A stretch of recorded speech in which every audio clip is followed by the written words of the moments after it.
Hey guys, welcome to Ramesh cooking channel. ಇವತ್ತು ಬಂದುಬಿಟ್ಟು ನಾನು ಬಿಸಿಬೇಳೆ ಬಾತನ್ನ ಮಾಡಿದ್ದೀನಿ. ಇದಂತೂ ತುಂಬಾ ಟೇಸ್ಟಿಯಾಗಿದೆ ಆ್ಯಂಡ್ ನೀವು ಲಂಚ್ ಬಾಕ್ಸ್ಗೆ ಟಿಫನ್ಗೆಲ್ಲ ಈಸಿಯಾಗಿ ಮಾಡ್ಕೊಬೋದು. ಮತ್ತು ಇದರಲ್ಲಿ ತರಕಾರಿ ಎಲ್ಲ ಇರೋದ್ರಿಂದ ಆರೋಗ್ಯಕ್ಕೂ ತುಂಬಾ ಒಳ್ಳೆಯದು ಮತ್ತು ಈಸಿಯಾಗಿ ಮಾಡ್ಕೊಳೋದು ಹೇಗೆ ಅಂತ ಈ ಒಂದು ವಿಡಿಯೋದಲ್ಲಿ ತೋರಿಸಿದ್ದೀನಿ. ಇನ್ನು ಬೇರೆ ಬೇರೆ ರೆಸಿಪಿ ಬೇಕಂದರೆ ಪ್ಲೀಸ್ ಕಮೆಂಟ್ ಹಾಕಿ. ಈಗ ಮೊದಲಿಗೆ ಒಂದು ಕುಕ್ಕರ್ನ ತಗೊಳ್ಳಿ, ಅದಕ್ಕೆ 1 ಗ್ಲಾಸ್ ಅಕ್ಕಿನ ಹಾಕ್ಕೊಳ್ಳಿ. ಇಲ್ಲಿ ನಾನು ಡಿಪಾವ್ ಅಕ್ಕಿನೇ ಹಾಕ್ಕೊತಿದ್ದೀನಿ. ನೀವು ಸೋನಾ ಮಸೂರಿ ಇದ್ರೂ ಹಾಕ್ಕೊಬೋದು, ಏನು ತೊಂದರೆ ಏನಿಲ್ಲ. ಈಗ ಅದೇ ಗ್ಲಾಸಲ್ಲಿ 1 ಗ್ಲಾಸ್ ತೊಗರಿ ಬೇಳೆನ ಹಾಕ್ಕೊಳ್ಳಿ. ಈಗ ಇವೆರಡನ್ನು ಸಹ ಚೆನ್ನಾಗಿ ತೊಳ್ಕೊಂಡು ಬನ್ನಿ. ಈಗ ಇದನ್ನು ಚೆನ್ನಾಗಿ ವಾಶ್ ಮಾಡ್ಕೊಂಡು ಬಂದಿದ್ದೀನಿ. ಆವಾಗಲೇ ಅಕ್ಕಿ ಬೇಳೆ ತಗೊಂಡಿದ್ವಲ್ಲ, ಅದೇ ಗ್ಲಾಸಲ್ಲಿ ಈಗ 4 ಗ್ಲಾಸ್ ನೀರನ್ನು ಹಾಕ್ಕೊಬೇಕು. ಈಗ 1 ಗ್ಲಾಸ್ ನೀರನ್ನು ಹಾಕ್ಕೊತಿದ್ದೀನಿ.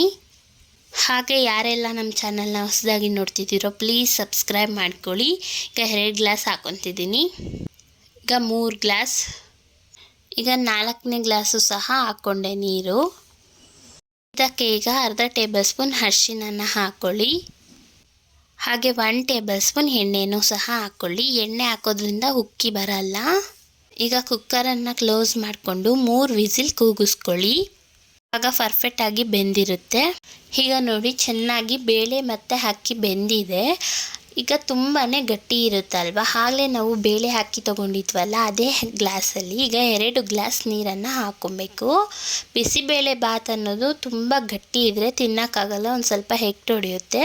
ಸ್ವಲ್ಪ ನೀರಾಗಿದ್ದರೆ ಸ್ವಲ್ಪ ಇಷ್ಟಪಟ್ಟು ತಿಂತೀವಿ. ಸೊ ಅದಕ್ಕೆ ತಿರ್ಗಾ 2 ಗ್ಲಾಸ್ ನೀರನ್ನು ಹಾಕ್ಕೊಳ್ಳಿ.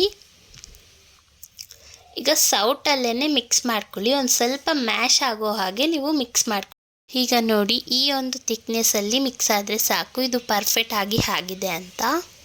ಈಗ ಒಗ್ಗರಣೆಗೆ ಬೇಕಾಗಿರುವ ಸಾಮಗ್ರಿಗಳನ್ನ ನೋಡೋಣ. 1 ಕಪ್ ಕ್ಯಾರೆಟ್, ಹಾಗೆ 1 ಕಪ್ ಹುಳ್ಳಿಕಾಯಿ, ಹಾಗೆ 1 ಕಪ್ ಗೆಡ್ಡೆಕೋಸು, ಹಾಗೆ 1 ಕಪ್ ಆಲೂಗಡ್ಡೆ, ಹಾಗೆ ಅರ್ಧ ಕಪ್ ಬಟಾಣಿ, ಹಾಗೆ 10 ರಿಂದ 12 ಕರಿಬೇವಿನ ಸೊಪ್ಪು, ಹಾಗೆ 4 ಬ್ಯಾಡಗಿ ಮೆಣಸಿನ್ಕಾಯಿ, ಮೀಡಿಯಮ್ ಸೈಜ್ 4 ಈರುಳ್ಳಿ, ಹಾಗೆ medium size 4 tomato, 4 table spoon ಎಣ್ಣೆ.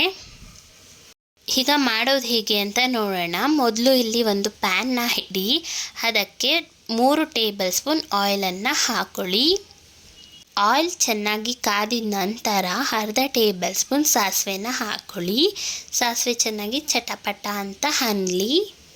ಬಿಸಿಬೇಳೆ ಬಾತ್ಗೆ ಕರಿಬೇವಿನ ಸೊಪ್ಪೆ ಹೈಲೈಟಾಗಿ ಕಾಣಿಸೋದು, ಅದಕ್ಕೆ ಇಲ್ಲಿ ನಾನು 10 ರಿಂದ 15 ಕರಿಬೇವಿನ ಸೊಪ್ಪನ್ನು ಹಾಕ್ಕೊಂಡಿದ್ದೀನಿ. ಹಾಗೆ 4 ಬ್ಯಾಡಗಿ ಮೆಣಸಿನ್ಕಾಯಿನೂ ಸಹ ಹಾಕ್ಕೊಂಡಿದ್ದೀನಿ. ಇದು ಬಿಸಿಬೇಳೆ ಬಾತ್ಗೆ ತುಂಬಾ ಟೇಸ್ಟ್ ಕೊಡುತ್ತೆ. ಈಗ ಮೀಡಿಯಮ್ ಸೈಜ್ 4 ಈರುಳ್ಳಿನ ಹಾಕ್ಕೊಳ್ಳಿ. ಇದನ್ನು ಸಹ ಚೆನ್ನಾಗಿ ಫ್ರೈ ಮಾಡ್ಕೊಳ್ಳಿ. ಒಂದು ಲೈಟಾಗಿ ಬ್ರೌನ್ ಶೇಡ್ ಬರಲಿ. ಈಗ ನೋಡಿ, ಲೈಟಾಗಿ ಈರುಳ್ಳಿ ಬ್ರೌನ್ ಶೇಡ್ಗೆ ಬಂದಿದೆ. ಈ ಥರ ಬಂದರೆ ನಮಗೆ ಬಿಸಿಬೇಳೆ ಬಾತ್ಗೆ ತುಂಬಾ ಟೇಸ್ಟ್ ಕೊಡುತ್ತೆ. ಸ್ವಲ್ಪ ಬಾಯಿಗೆಲ್ಲ ಸಿಗುತ್ತಲ್ವ, ಸೊ ಅದಕ್ಕೆ. ಈಗ ಮೀಡಿಯಮ್ ಸೈಜ್ 4 ಟೊಮೆಟೊನ ತಗೊಳ್ಳಿ, ಅದನ್ನು ಸಣ್ಣ ಕಟ್ ಮಾಡ್ಕೊಳ್ಳಿ. ಆಗ ಬೇಗನೆ ಬೇಯುತ್ತೆ. ಇದನ್ನು ಸಹ ಚೆನ್ನಾಗಿ ಫ್ರೈ ಮಾಡ್ಕೊಳ್ಳಿ. ಇದು ಆಯಿಲ್ ಬಿಡೋ ಹಾಗೆ ಫ್ರೈ ಆಗಬೇಕು. ಈಗ ಟೊಮೆಟೊ ಫುಲ್ ಫ್ರೈ ಆಗಿದೆ ಅಂತ ಅನಿಸುತ್ತೆ. ಈಗ ಟೊಮೆಟೊನೂ ಸಹ ಚೆನ್ನಾಗಿ ಫ್ರೈ ಆಗಿದೆ, ಆಯಿಲ್ ಎಲ್ಲ ಬಿಡ್ತಾ ಇದೆಯಲ್ಲ. ಈಗ ನಾವು ತರಕಾರಿಗಳನ್ನ ಆ್ಯಡ್ ಮಾಡ್ಕೊಳ್ಳೋಣ. ಈಗ ಮೊದಲಿಗೆ ಅರ್ಧ ಕಪ್ಪು ಬಟಾಣಿನ ಹಾಕ್ಕೊಳ್ಳಿ. ಹಾಗೆ 1 ಕಪ್ ಆಲೂಗಡ್ಡೆ, ಎಲ್ಲ ಒಟ್ಟಿಗೆ ಹಾಕೊಳ್ಳೋಣ, ಏನು ಪ್ರಾಬ್ಲಮ್ ಇಲ್ಲ. ಹಾಗೆ 1 ಕಪ್ ಗೆಡ್ಡೆಕೋಸು, ಹಾಗೆ 1 ಕಪ್ ಹುಳ್ಳಿಕಾಯಿ, ಹಾಗೆ 1 ಕಪ್ ಕ್ಯಾರೆಟ್. ಈಗ ಎಲ್ಲವನ್ನು ಮಿಕ್ಸ್ ಮಾಡ್ಕೊಳ್ಳಿ. ಇದು ಸಹ ಚೆನ್ನಾಗಿ ಫ್ರೈ ಆಗಬೇಕು. ಹಾಗೆ ಇನ್ನೊಂದು ವಿಚಾರನ ನಿಮ್ಮ ಹತ್ರ ಹೇಳ್ಕೊತಿದ್ದೀನಿ. ತರಕಾರಿಗಳನ್ನೋದು ನಮ್ಮ ಆರೋಗ್ಯಕ್ಕೆ ತುಂಬಾ ಒಳ್ಳೆಯದು. ನಾವು ಹಾಸ್ಪಿಟಲ್ಗೆ ಹೋದಾಗೆಲ್ಲನೂ ಡಾಕ್ಟರ್ಸ್ ಹೇಳೋದು ಅದೇ ಮಾತು, ತರಕಾರಿಗಳನ್ನ ಚೆನ್ನಾಗಿ ತಿನ್ನಿರಿ ಅಂತ. ಸ್ಕೂಲಲ್ಲೂ ಹೇಳ್ತಾರೆ ತರಕಾರಿಗಳನ್ನ ತುಂಬ ತಿನ್ನಿ ಅಂತ.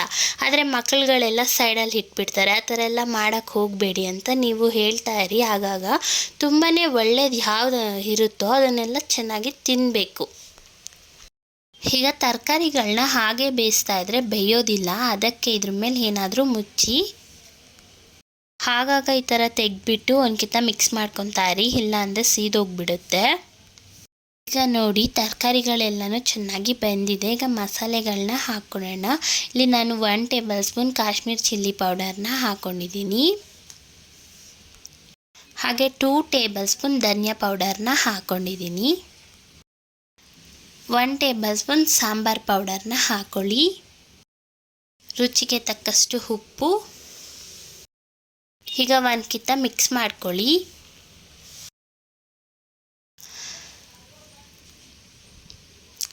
ಈಗ ಇದಕ್ಕೆ MTR ಬಿಸಿಬೇಳೆ ಬಾತ್ ಮಸಾಲಾನ ಹಾಕೊಳ್ಳೋಣ. ಬಿಸಿಬೇಳೆ ಬಾತ್ ಅಂದಮೇಲೆ ಬಿಸಿಬೇಳೆ ಪೌಡರ್ನ ಹಾಕಲೇಬೇಕು, ಆಗಲೇ ಅದಕ್ಕೆ ತುಂಬಾ ರುಚಿ ಕೊಡೋದು. ಈಗ 2 ನಿಮಿಷ ಸಣ್ಣ ಹುರಿಯಲ್ಲಿ ಇಟ್ಕೊಂಡು ಫ್ರೈ ಮಾಡ್ಕೊಳ್ಳಿ. ದಪ್ಪ ಹುರಿ ಇಡಕ್ಕೆ ಹೋಗ್ಬಿಡಿ, ಸೀದೋಗ್ಬಿಡುತ್ತೆ. ಆಗಲೇ ನಾವು ಬೇಯಿಸಿಟ್ಕೊಂಡಿರೋ ಅಂತಹ ಅಕ್ಕಿ ಬೇಳೆಗೆ ಈಗ ನಾವು ಮಾಡಿಟ್ಕೊಂಡಿರೋ ಅಂತಹ ಮಸಾಲೆನ ಸೇರಿಸೋಣ.